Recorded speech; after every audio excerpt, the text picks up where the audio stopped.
In this world, occurrences are triggered by the flick of a random button. Now it's up to one man to know what these buttons mean and how to use them wisely. On a dirt path in Mexico, a truck steers up the dust as it drives through a long stretch of barren land. Behind the wheel is Karen, a smoking nun wearing her sunglasses. She throws the cigar and turns the radio on, enjoying the music as she continues her route. Elsewhere, in a household, the little boy Antonio breaks something and gets scolded by his mother. His older sister Lorena tries to leave, but their mother stops her. However, her grandfather comes to her defense and lets her go. The mother rebuffs him because his spoiling the kids makes them harder to discipline. Outside, the grandfather calls Antonio and whispers that he'll meet him later by the church's exit to wait for Karen. After a kiss on the cheek, Antonio hurries to school with Lorena. The mother works around the house while the father sits reading the newspaper and wearing a peculiar mask. She looks at him silently and continues to wash the dishes. After a while, over breakfast, she tells the grandfather that her husband is acting differently that day, probably because his opponent is 12 years younger. To allay her fears, the grandfather reminds her that experience is more important. Meanwhile, a car honks in the distance, signaling Karen's arrival. They all shuffle, and the father gets up and bids his wife farewell. Knowing Karen, the mother asks her husband to tell their daughter to drive safely. The husband heads out carrying a bag and meets Karen, who curses at the truck for powering off. Marching back inside once the engine starts, she drives off violently. During the drive, the father asks how her new job is, but she's dismissive about it. After some silence, he brings up her mother, but Karen cuts him off before mocking passersby. They then drive into the distance. In a different space, a feather falls gently over a man sleeping on the floor in his pajamas. He wakes to the sound of a heavy door falling. As he scans his surroundings, he finds nothing but completely white walls with a ceiling way up high. Pacing around in bewilderment, he confirms the walls are solid until he stumbles on a button. Curious, he approaches and confirms it's also solid. When he presses it, cherubs emerge from the walls around him, their baby laughter echoing. After some time orienting themselves on the wall, they all sink back. The man screams in horror. Then he smells his finger, making him scream some more. He yells out to ask about the place but hears no response. No matter what he says, no one replies. He turns to the little members and presses on a random one. The button moves and a toothbrush falls down. The man picks it up, unsure why a toothbrush appeared out of nowhere. Frustrated, he looks around and presses another button, and this time, a megaphone falls. Picking it up, he asks in frustrated confusion about what's happening. Still, he gets no response. With another button, a bonsai tree is thrown inside the room. This confuses him more as he approaches the bonsai. He picks another random button, and the appearance of a clay vase startles him. Though scared, he peers inside the vase but finds nothing useful. Finding nothing better to do, he picks another member, causing sticks to fly into the room. Repeating the action, more sticks appear. He keeps pressing the button to get more sticks, and soon, the sticks pile up, leaving him amazed. Halfway through, he suddenly switches buttons, and a cart slams into his shin from the wall, making him yelp in pain. Using the megaphone, he yells expletives before hitting another button. This time, it turns around, revealing a cherub's behind, and it releases gas in his face. Turning about face, he gets the megaphone and complains about the smell. Back in Mexico, the school bell rings, and the students run to their classrooms. Some bullies take Antonio's stuff and make fun of him for betting on a weak wrestler, Escargot Man. The kids bicker about it, arguing about the wrestlers until their teacher enters. Meanwhile, just outside the wrestling arena, people begin funneling inside. The white space now packs a lot of things thrown inside. The man reclines on his chair and throws a ball blindly against the wall. Then, this triggers a button, and in comes a sushi table. Approaching it, he crouches to inspect the small plate for the soy sauce. Casually, he presses a button, and another sushi flies inside the room. So he can start eating, he asks for some soy sauce. But no matter which button he presses, only sushi emerges. He gives up and begins eating the sushi, finding the flavor so agreeable that he finishes them all. When he's done, he groans in satisfaction. Scanning the remaining buttons, he picks one randomly, only to get a bottle of soy sauce. He throws it away because it's too late anyway and goes to pick another button. The space gives him 3D glasses in response, and upon wearing them, he sees his surroundings tinged in red and blue. He then spots a cherub pointing at its private part through the wall.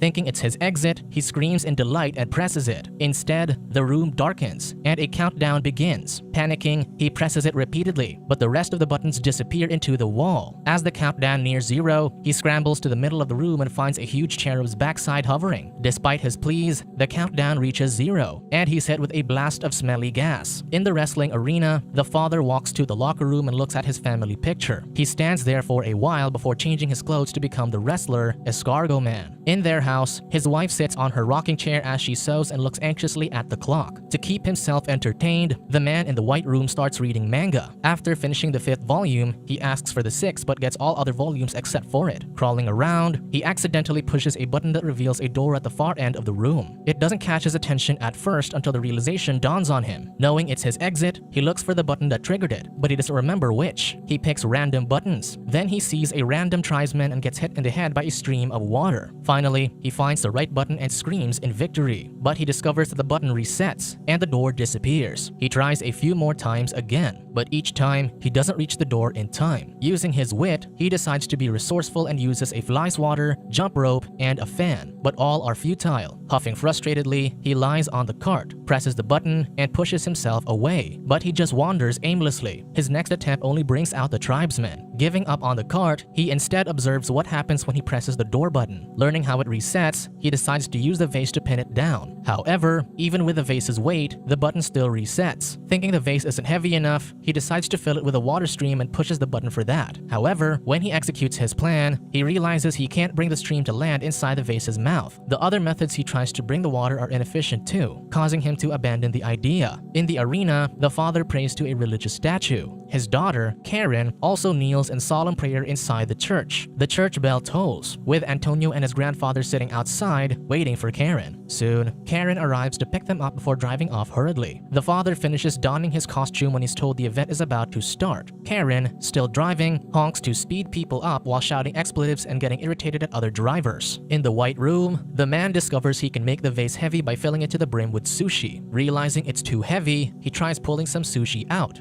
but his hand won't fit inside the vase. Getting frustrated, he grabs a pair of sticks and fishes the sushi one by one. It works, but slowly, and in that time, the bonsai flowers have bloomed. Finally, the vase is light enough to carry, although barely. He sets it beside the group of buttons on the floor, but he forgets which button is which. He wrongly picks the tribesman, and he appears to slam into the vase, breaking it in two and leaving only the outline of its sushi content. Frustrated, the man yells out. Finally finding the correct button, he screams while patting it down with disassembled sushi, but the button still resets. Then, he uses duct tape, but the button rips through it. This time, he holds the button down with a metal plate reinforced by tape, but it too pops back up. He is almost by the door when the wall slams down, and he gets hit, causing him to scream in pain. Meanwhile, Karen's group arrives outside the arena in time. Antonio and his grandfather rush inside, but Karen chooses to stay outside. Despite everyone's noisy shuffling, they find comfortable seats in front of the ring. Back in the white room, the man awakens from under the covers and can't help but yelp. Beside him are pain-relieving tablets. Intending to brush his teeth, he looks for toothpaste from the buttons, but instead, he accidentally triggers a long rope dangling from high above. Seconds later, it disappears, and that's when he realizes he can use it to hurl himself at the door. Laughing at the ingenuity, he activates the rope and the button that reveals the door. Swinging himself, he makes it across in time. Reveling in anticipation of his liberty, he realizes too late that the door is locked, and he needs a key. With the wall about to close, he rushes inside the white room, but the wall hits him again. Pained and deeply frustrated, he kicks the wall and also accidentally triggers the button for the key. It floats in the air for some time before disappearing. Amazed, he looks for the button he just hit, but he gets startled when a barking dog figurehead emerges from the wall. Again, he searches, but he finds the same barking dog. Startled and crying, he backs away to the corner before deciding to try again. This time, he finally chooses the right one. To make sure he doesn't accidentally trigger the barking dog again, he looks around to find anything he can use to mark the correct button and notices the pile of sushi. So with his eyes and finger aimed at the button, he steps back to the sushi pile and gets a raw tuna. However, he forgets which button it actually is, and instead triggers the barking dog again. Scared, he now kneels and hits a button, anticipating the dog. But fortunately, it's actually the key. He crowns the button with raw tuna and thinks of a plan. Trigger the rope, swing to get the floating key, open the door, and unlock it to exit. On his first attempt, the man fails. To make sure he'll get close enough to the wall to activate the key, he gets a toilet plunger. But again, his next attempt fails as he accidentally plunges the key to the opposite wall, and it disappears before he can grab it. The third time's the charm. And finally, he unlocks the doorknob. However, it still refuses to open. He looks up and sees a combination padlock he also needs to unlock. Realizing the wall is about to close, he quickly returns to the white room but gets hit again. In pain, he yells and throws the plunger, and it randomly activates a button. The tribesman comes again, and they stare at each other before he casually walks back to the wall. The man is dumbfounded, but then he realizes there's a numerical combination on the tribesman's forehead, 794. Wasting no time, the man gets to work. One by one, he changes the numbers on the combination padlock, making sure to not get hit by the wall this time around. When he finally removes the padlock, he feels victorious, but then he realizes the knob is still locked. Prying it, the door suddenly unlocks and opens. Behind him, the wall shuts tight. However, he realizes the space is too small to fully open the door. Thus, he's trapped in between. He bangs on the wall and yells for help, but he gets no response. Feeling helpless, he cries while remembering all the fun he's had in the White Room. Out of nowhere, he feels an air current. Spotting a gap in the wall, he pushes it aside. Fortunately, it moves, revealing a long hallway. Before anything else can block him, he runs. In the arena, everyone is gearing up for the special main event. Out comes a wrestling duo known as the Rude Ones, drawing out both cheers and boos, but they revel in the attention. Antonio asks if his father will be alright. His father, now Escargot Man, walks to meet his partner, Aguila, passing by an injured wrestler on their way to the ring. Then, the announcer introduces them. With his green and red outfit, he runs around the ring, but their opponents are dismissive. Before the match begins, they're given bouquets, but while Aguila and Escargot are distracted, their opponents hit them from behind with the bouquets. Escargot tumbles out of the ring while Aguila takes a beating. Meanwhile, the man finally emerges into a dark chamber, coughing and panting from running endlessly. Around him are bodies of grown angels stuck to the walls. They disappear, and the doors behind him close. Finding himself back to where he started, he screams in frustration. In the arena, the match begins. Aguila manages to overwhelm and corner the opponent in purple, El Super Demonio, through swift and agile movements and sends him out of the ring. But then, the opponent in black, Tequila Joe, comes, engaging him in slaps. Unfortunately, he gains the upper hand over Aguila, stunning him. He then slams Aguila against the floor. Now disoriented, Aguila is dragged to the ringside, where El Super Demonio kicks his face. Cheers erupt, but others complain of dirty tricks. The opponents gang up on Aguila, and Tequila Joe gives him a backbreaker. They weigh down on him, and the referee counts down amid boos and cheers. El Super Demonio taunts Escargot while his partner gives Aguila another backbreaker. Then, El Super Demonio slams hard on Aguila. Afterward, El Super Demonio picks Aguila and binds his arms behind his back as Tequila Joe prepares to punch him. But Aguila dodges, and El Super Demonio takes the hit. With Aguila leaving the ring, it's now Escargot's time to shine. His opponents leer around him. Then they prepare their attack. As El Super Demonio hits Escargot from behind, the man in the dark room points to a wall filled with buttons. Tequila Joe pushes some spectators to get a metal chair. Despite the referee's warnings, he keeps holding the metal chair. Escargot has already taken a beating from El Super Demonio, and now he is bound helpless as Tequila Joe prepares to hit him in the head. Inside the gray room, the man activates a button. Suddenly, in the arena, Escargot's neck elongates, headbutting Tequila Joe and causing him to fall to his knees. Everyone grows silent in perplexity and anticipation. With another smash on the same button, Escargot swings his head to hit El Super Demonio behind him. Then, the crowd erupts in cheers. The man too is perplexed that nothing is appearing, unlike during his stay in the White Room. Still, he repeatedly presses the button. In the arena, Escargot unwittingly headbutts Aguila, the referee, the announcer, and even Antonio. The confused grandfather watches as Escargot flops his head to repeatedly ring the bell. Finally, the man stops and moves on. He triggers random buttons, causing real-world consequences. In a metal concert in Los Angeles, the lead vocalist breathes fire. The man's meddling interrupts a magic show in Russia where the assistant doesn't disappear as intended. And in China, a man sitting among dogs suddenly barks, upsetting the animals. Giving up, the man steps into the light source, and he notices flying figures above. Surprised to see an angel, he steps back and accidentally hits a button, triggering the blooming of a flower. The man decides to climb the wall using the buttons, and each time he steps on or presses one, something is triggered. Life, accidents, destruction, luck, synchronicities, and more. The man just continues climbing until his hair grows long. At some point, he becomes weightless and begins floating to the light. Still, he's able to activate the buttons and trigger occurrences around the world. As he nears the light, more feathers fall around him. His journey ends when he reaches another space. Behind him, a map of the world emerges from the walls, and with it are everyone's voices. In front of him is a huge member button. For the fate of the world, he stares at it. Then, he approaches.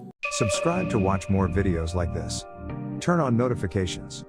And leave a like, it really helps the channel out. Thank you for watching.